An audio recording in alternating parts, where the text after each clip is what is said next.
Hi Capricorn, welcome po sa ating channel. Ito ang inyong daily gabay tarot reading for February 13, 2025. Please be reminded kung naka-resonate kayo, comment down. Kung hindi ko naka-resonate, ibigay niyo po sa iba kasi general reading po ito.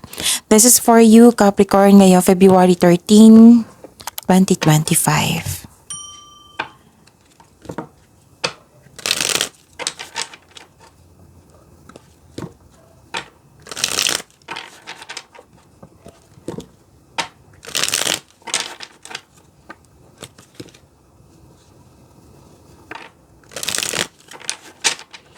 Para po ito sa inyo Capricorn ngayong February 13, 2025. Maraming salamat po sa inyong patuloy na suporta at maraming salamat din po sa mga hindi nag-skip ng ads. Gamitin ang reading na ito bilang gabay lamang. Sa mga hindi pa nag-subscribe, subscribe na po kayo at click bell notification para malaman nyo na may bago tayong video. Para sa mga gusto magpa-reading po, may lumabas dyan sa screen nyo ngayon. Panoorin nyo po at sundin ang instruction. Spirit's Guide, mga ganap po para kay Capricorn.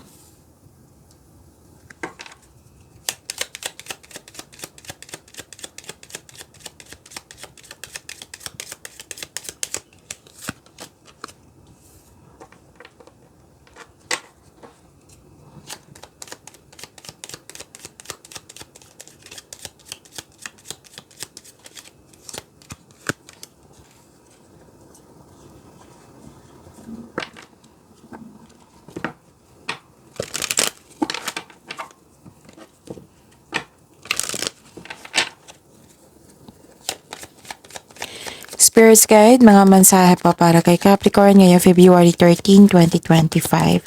I need 2 cards po.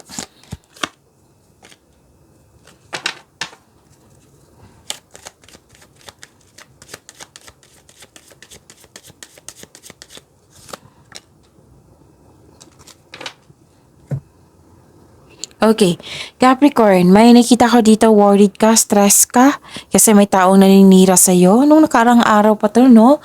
Kung hindi ako nagkakamali, Capricorn. Nakita ko dito pwedeng may loss of things, loss of opportunities, nang siyang dahilan na worried ka or stress. Don't worry kasi nakita ko naman dito na may good luck and good karma, things going your way, may positive opportunities, and you're happy here kasi may success. At pwedeng kayo ang bisita or kayo ay may bisita ngayon or kayo ay may lakad ngayon or may makakatanggap kayo ng news or information na bibigyan mo ng agarang action or reaction. A time to give rather than take. So, naging generous kayo ngayong araw na ito. Emotions are running high. Spirit's Guide, ano po yung energy ni Capricorn ngayong February 13, 2025?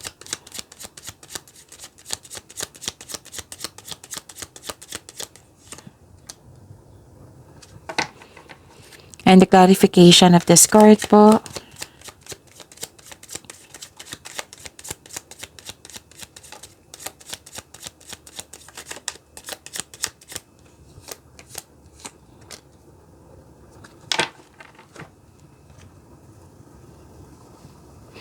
Kung may narinig kayo or may nakita kayong repeating message, meaning to say, pinupush ng cards nyo yan, kasi ang ilan sa inyo hindi pa binigyan ng atensyon. Na kung maaari din po, bigyan nyo po ng solusyon at aksyon. Remember, Capricorn, at the end of the day, alam mo na ikaw lang ang taong may kakayahan at responsable na gumawa ng sarili mong katotohanan at kinabukasan. So ano yung energy ni Capricorn? Okay. Ang taong nanloko sa'yo nagbabago na, na-enlighten na, siguro guilty po ito. Or may may sitwasyon dyan na hindi mo kaya mag-isa or akuhin lahat. Pwedeng hindi mo kayang akuhin lahat yung trabaho or responsibilidad. At may nakita ko ditong may posibleng may atake sa'yo bagamat ikaw ay handa, posible ring may hamong parating, kagaya ng delay. Pwede din may concern ka sa mataas ang ego, mahirap kausap or kailangan nyo ng pahabang pasensya. Nakaramdam ka ng pagod at handa ka ng sumuko. Oo, pero you have to move forward. You have to move forward. Make change. Spirit's Guide, Career and Money po ni Capricorn ngayong February 13, 2025. And the clarification of this card po.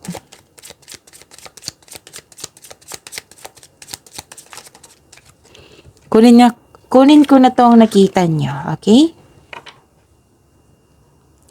Sa inyong ka-year-end money po, nakita ko dito na nagkaroon po ng sama ng loob, self-doubt, or disappointed ka nang dahil sa delay. Pwedeng na-stuck ka sa nakaraan, sa mga nangyari sa nakaraan. Pwedeng nagkaroon ng delay in terms of future plans. Feeling mo na-trap ka and unable to progress without really understanding why. So this card advise you to accept and move on. The past cannot be changed. Kailangan mo lang itong tanggapin na nangyari na ito.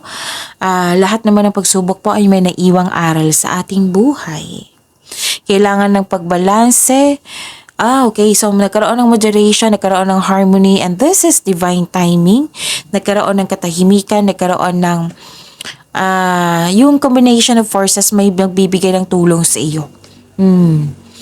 So, pwede din na may masungit kayong customer, kliyente, kausap dyan, or very sensitive, na kailangan mo ng mahabang pasensya at pag-intindi. Sa kaperahan, this card asks you to pay attention to your income at sa pagkasta. Spirits Guide, Love Life, Self-Love, Partnership, and Romance ni Capricorn ngayong February 13, 2025.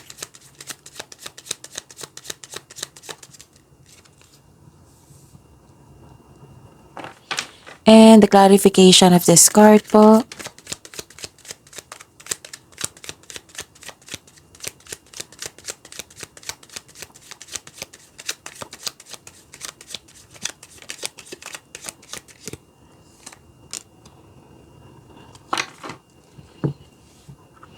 Okay. Maraming salamat po sa patuloy na tiwala at suporta sa ating channel. At maraming salamat din po sa mga hindi nag-skip ng ads. May hesitation, another concern na delay. You felt defeated, you felt disappointed kasi nagkaroon ng delay.